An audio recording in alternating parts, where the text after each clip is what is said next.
গ্রামের মানুষ বলে পৃথিবীতে কিছু কিছু রাত আসে যেসব রাতে অন্ধকার শুধু অন্ধকার থাকে না, সেই অন্ধকারে লুকিয়ে থাকে এমন কিছু যাদের অস্তিত্ব মানুষ বিশ্বাস করতে চায় না। বর্ষার গভীর রাতগুলোতে নদীর পাড়ের মানুষেরা আজও ফিসফিস করে, একটা অভিশাপের গল্প বলে, একটা জলের গল্প, একটা পরিবারের গল্প। সুজিব, আজকে একটু তোর মামার বাড়ি যেতে হবে বাবা। তোর মাকে নিয়ে আসতে হবে। দুপুরে তোর নানির অসুস্থতার খবর পেয়ে তাড়াহুড়ো করে চলে গেছে। তুই যা, তোর মাকে নিয়ে আয়।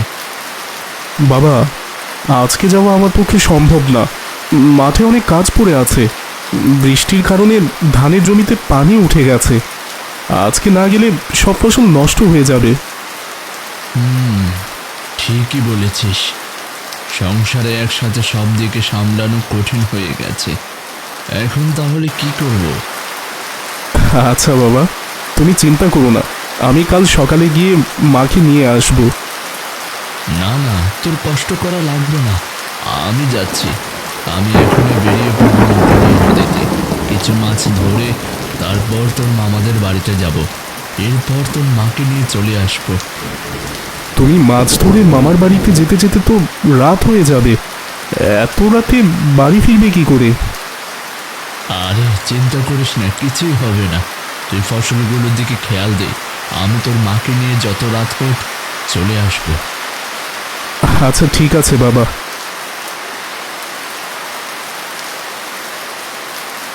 নদীটা যেন সেদিন অন্যরকম ছিল। বাতাসের শব্দ স্বাভাবিক ছিল না। মনে হচ্ছিল যেন কেউ অন্ধকারের ভিতর থেকে নিঃশ্বাস ফেলছে। আজকে যদি একটু ভালো মাছ পাই তাহলে অন্তত কয়েকদিনের চিন্তা কমবে। মাঠের যেই অবস্থা, কয়েকদিন নৌকা নিয়ে মাছ ধরতেই আসা হবে না। মাঠের কাজ করতে হবে, তাই তাড়াতাড়ি বেশ কয়েক মাছ ধরতে পারলেই হলো। 1 ঘন্টা, 2 ঘন্টা, কিন্তু জালে একটাও মাছ উঠল না। আব্দুল কাদের খুব চিন্তিত হয়ে পড়ল। সময় চলে যাচ্ছে, কিন্তু তার জালে মাছ উঠছে না। সে এরপর তাড়াহুড়া করতে লাগে। ধুর, এভাবে চললে তো সংসার না খেয়ে মরবে। এত ঘন্টা ধরে চেষ্টা করছি, একটাও মাছ ধরতে পারলাম না। এদিকে আবার সময় চলে যাচ্ছে, মরিয়মকেও আনতে যেতে হবে।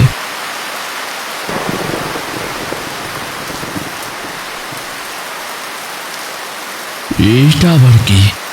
জালটা তো ভারী লাগছে কেন? মনে হয় অনেকগুলো মাছ বেঁধেছে। এবার এবার টেনে তুলি তো।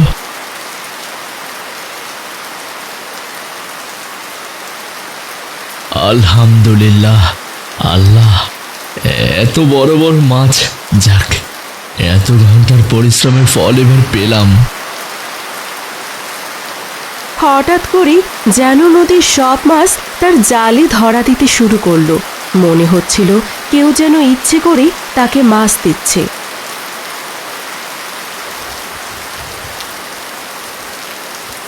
সে বুঝতেই পারেনি নদীর অন্ধকারে তখন অনেকগুলো লাল চোখ তার দিকে তাকিয়েছিল।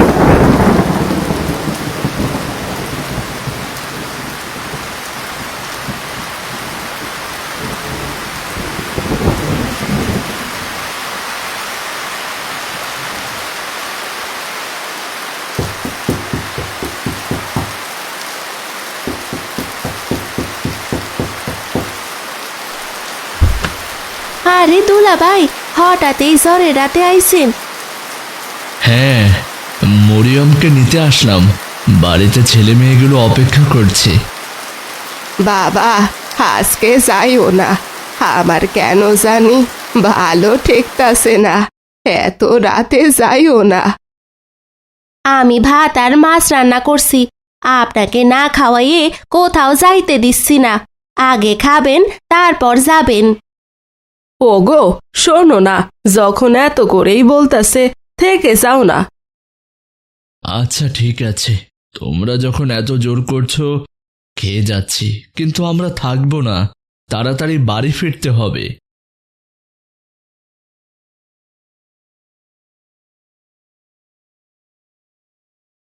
দুলাভাই, নদীর অবস্থা ভালো না। লোকজন বলছিল ঘাটের দিক থেকে অদ্ভুত শব্দ আসতেছে।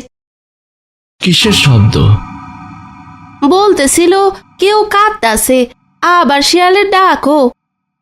এই জন্যই বলছি বাবা, আজকে যেও না, আজকে রাতটা এখানেই থেকে যাও। ভয় পেলেই তো চলবে না, সংসারের কথাও তো ভাবতে হয় মা।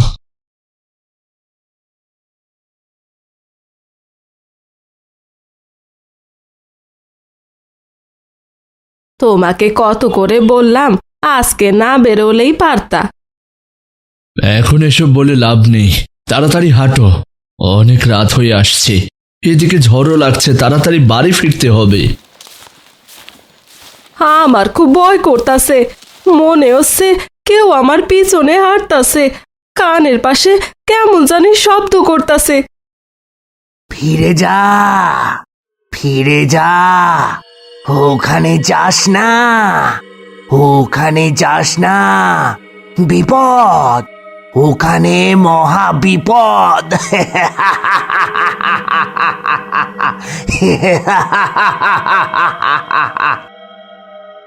কে কে কে- কে কে কথা বলছে? ওগো, তোমার হঠাৎ কি হলো? কে কে করে চিৎকার করছো কেন? আব্দুল কাদের মরিয়মকে আর কিচ্ছু বলল না, কারণ সে জানে এটা মরিয়মকে বললে মরিয়ম ভয় পেয়ে যাবে। তাই সে চুপ করে থাকলো আর আবারও হাঁটা শুরু করলো।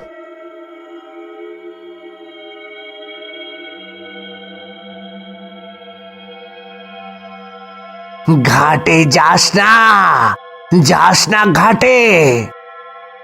ওগো, শুনেছো? তুমি শুনেছো? আরে না না, কিছু না, হয়তো বাতাসের শব্দ। ওরা অপেক্ষা করছে, অপেক্ষা করছে। সেই কণ্ঠটা মানুষের ছিল না, ওটা ছিল এমন কিছুর ডাক যেটা মানুষকে মৃত্যুর দিকে ঠেলে দেয়। আব্দুল কাদের কিছুই বুঝতে পারল না, সে হেঁটেই যাচ্ছে। অবশেষে তারা ঘাটের কাছে পৌঁছায়। ওগো, ওদিকে দেখো, নৌকার উপরে কি যেন দেখা যাচ্ছে। নৌকার উপর তারা কয়েকটা বিশাল আকারের কালো শিয়াল দেখতে পায়। শিয়ালগুলো মাছ ছিঁড়ে খাচ্ছিল, তাদের চোখগুলো রক্তের মতো লাল, মুখে তাজা রক্ত।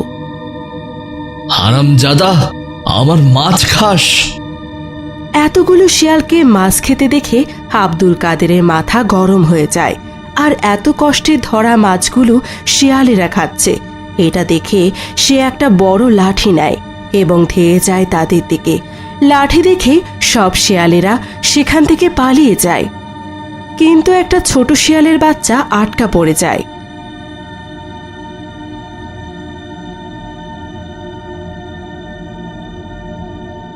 সেই শিয়ালের বাচ্চাটাকে দেখে আব্দুল লাঠি নিয়ে তাকে পেটাতে থাকে।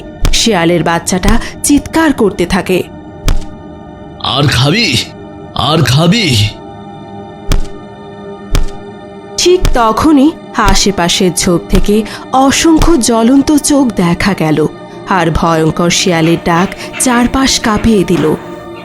ওগো থামো, আল্লাহর দোহাই লাগে থামো, আর মেরো না, চলো এখান থেকে। আজকে তোদের মজা বুঝাবো, আমার মাছ খাওয়া। পেটাতে পেটাতে শেষ আঘাতের পর বাচ্চা শিয়ালটা মারা যায়।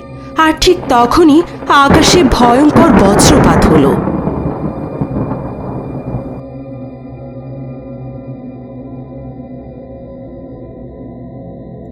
আব্দুল কাদের এরপর অনেক কষ্টে নৌকা চালিয়ে বাড়ি ফিরে তারা শুয়ে পড়ে।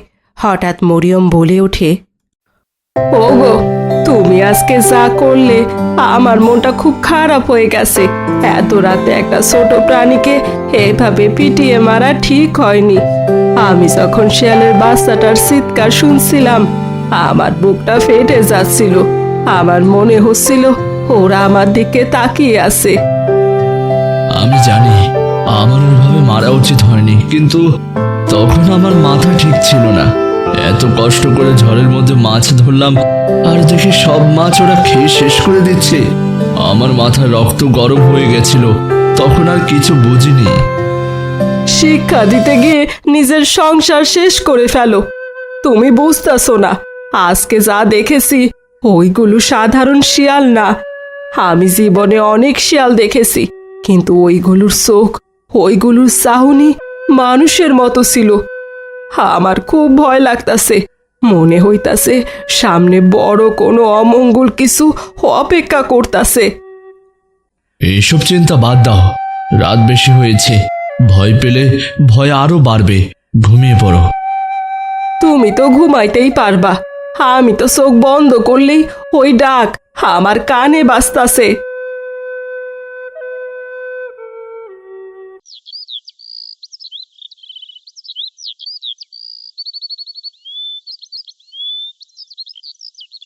ওগো, তোমার গা এত আগুনের মতো গরম, এত জ্বর কিভাবে আসলো হঠাৎ? জানি না, হঠাৎ আমার কি হয়ে গেল। শরীরে কোনো বলই পাচ্ছি না, কথা বলার শক্তিটুকু কাজ করছে না। ওই দিনের পর থেকে আব্দুলের প্রচণ্ড জ্বর হয়। এরপর গ্রামের কত ডাক্তার এলো, কিন্তু কোনো ডাক্তারই আব্দুলের কি হয়েছে কিছুই বলতে পারেনি। অনেক চেষ্টার পরেও কোনো কিছুই হচ্ছিল না। যত দিন যাচ্ছিল তার শরীর তত শুকিয়ে যাচ্ছিল, কিন্তু আব্দুলের মনে ভয় এসে গেছে। না, আমার কাছে আসিস না, না। ওগো, কি হয়েছে তোমার? তুমি এমন করছো কেন? সপ্তম দিনের রাতে হঠাৎ আব্দুলের মৃত্যু হয়। তার চোখ দুটো খোলা ছিল, মনে হচ্ছিল মৃত্যুর আগ মুহূর্তেও সে ভয়ঙ্কর কিছু দেখেছিল।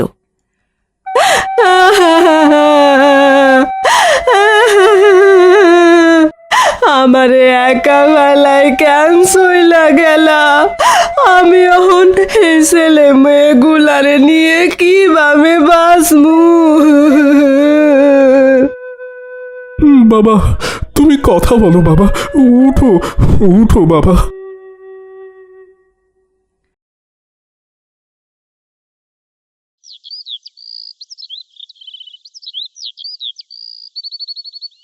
আব্দুলের মৃত্যুর পর সংসারের সমস্ত দায়িত্ব এসে পড়ে বড় ছেলে সজীবের কাঁধে। অভাব ধীরে ধীরে ভয়ঙ্কর হয়ে উঠল। ঘরে কোনো খাবার নেই, কয়েকদিন ধরে শুধু ভাত আর লবণ খেয়েই দিন কাটাচ্ছে। সুজির বাবা, এভাবে বসে থাকলে চলবে না। তোর বাবার মতো তুইও নদীতে নাম, আমার সাথে মাছ ধরবি। যা মাছ পাবো ভাগাভাগি করে নেব, তোর সংসারও চলবে। চাচা, আমি চেষ্টা করব। সংসারের খুব খারাপ অবস্থা। বাবা মারা যাবার পর কোনো আয় রোজগার কিছুই নেই, কিন্তু মাঝে খুব ভয় পায়। ঠিক আছে বাবা, তুই যা তোর চাচার সাথে, কিন্তু আমি তোকে একটা কথা কই, কখনো রাতে একা নদীতে যাবি না। আমি আর কাউরে হারাইতে চাই না বাবা। আচ্ছা ঠিক আছে মা। সজীব এভাবেই চাচার সাথে প্রতিদিন নদীতে যাওয়া শুরু করে এবং আস্তে আস্তে মাছ ধরা শিখে ফেলে। এরপর তাদের সংসার আগের মতোই চলতে শুরু করে। কিন্তু হঠাৎ করে করিম চাচা খুবই অসুস্থ হয়ে পড়ে, যার কারণে অনেক দিন ধরে করিম চাচা আর সজীব নদীতে মাছ ধরতে যেতে পারে না। এদিকে সংসারের অবস্থা আবারও আগের মতো হয়ে যাচ্ছে। ঘরে কোনো খাবার নেই। ছোট ভাই বোনদের কান্না সহ্য করতে পারছিল না সজীব। সেই রাতেই সজীব সিদ্ধান্ত নিল সে একাই নদীতে যাবে। সেই রাতটা ছিল নীরব, মনে হচ্ছিল পুরো নদীটা অপেক্ষা করছে। সজীব নৌকা নিয়ে বেরিয়ে পড়ে মাছ ধরার উদ্দেশ্যে। হঠাৎ অদ্ভুত কণ্ঠ ভেসে আসে। কে? কোথা থেকে শব্দ আসছে? হঠাৎ নদীর একপাশে অসংখ্য লাল চোখ জ্বলে উঠল। সে দেখতে পেল কালো শিয়ালের বিশাল দল দৌড়ে আসছে। তাদের চোখ রক্তের মতো লাল। তারা সজীবের দিকে এগিয়ে আসছে। না না না!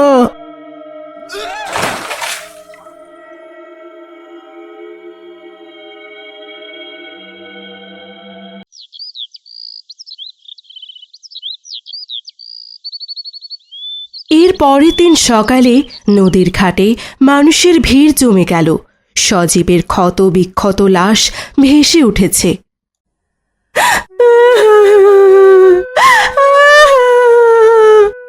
আমার ছেলেটারে এভাবে কেন নিলা? আল্লাহ, তুমি আমার ওই বাসায় রাখলা কেন?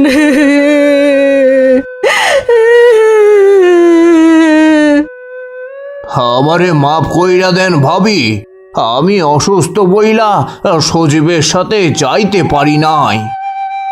সব ওই নদীর কারণে। আগে আমার স্বামী, এখন আমার ছেলে, আমার সব কিছু নিয়ে গেল। আমি কয়েকদিন ধইরা স্বপ্নে ওই কালো শেয়ালগুলোরে দেখি, ওরা আমারে নদীতে যাইতে মানা করতেছিল। তাইলে আমার ছেলেরে যাইতে দিলেন কেন? এত রাতে কেন গেল নদীতে? করিম চাচা আর কিছুই বলতে পারল না। সে নিজেই খুব ভয় পেয়ে আছে। এদিকে মরিয়ম বেগম ছেলের শোকে পাগলের মতো হয়ে গেছে। সে বুঝতে পেরেছে সবই সেই রাতের কাজের ফল। এর কিছুদিন পর ধান ক্ষেতের একপাশে করিম চাচার মরাদেহ উদ্ধার করা হয়। তার শরীরও ছিন্ন বিচ্ছিন্ন ছিল। এরপরে মরিয়ম বুঝে গিয়েছে এটা একটা অভিশাপ, যেটা কাউকে ছাড়বে না। সে এখন তার 2 ছেলে মেয়ের চিন্তা করছে। তাই সে চলে গেল পাশের গ্রামের এক বড় হুজুরের কাছে। বড় হুজুর তাকে একটি তাবিজ দিয়ে দেয়, কিন্তু সাথে এটাও বলে দেয় এই সমস্যা থেকে পরিত্রাণ পাওয়ার কোনো উপায় নেই। মরিয়ম তার 2 সন্তানের জন্য চিন্তিত হয়ে পড়ল এবং তারপর সে 2 সন্তান নিয়ে অন্য গ্রামে চলে গেল। কিন্তু এ অভিশাপ তাদের পিছু ছাড়ল না। সে ভেবেছিল হয়তো সবকিছু আবারও স্বাভাবিক হয়ে গেছে। একদিন রিমা বাইরে খেলা করছিল।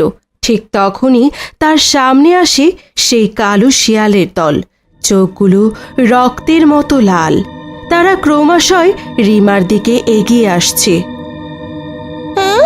আরে, হঠাৎ এই শিয়ালগুলো কোথা থেকে আসলো? কত ভয়ঙ্কর দেখতে! এরা তো আমার দিকেই আসছে। তখন হঠাৎই মরিয়ম পিছন থেকে রিমাকে ডাক দেয়। শব্দ পাওয়ার সাথে সাথে শিয়ালগুলো হাওয়ায় মিলিয়ে যায়।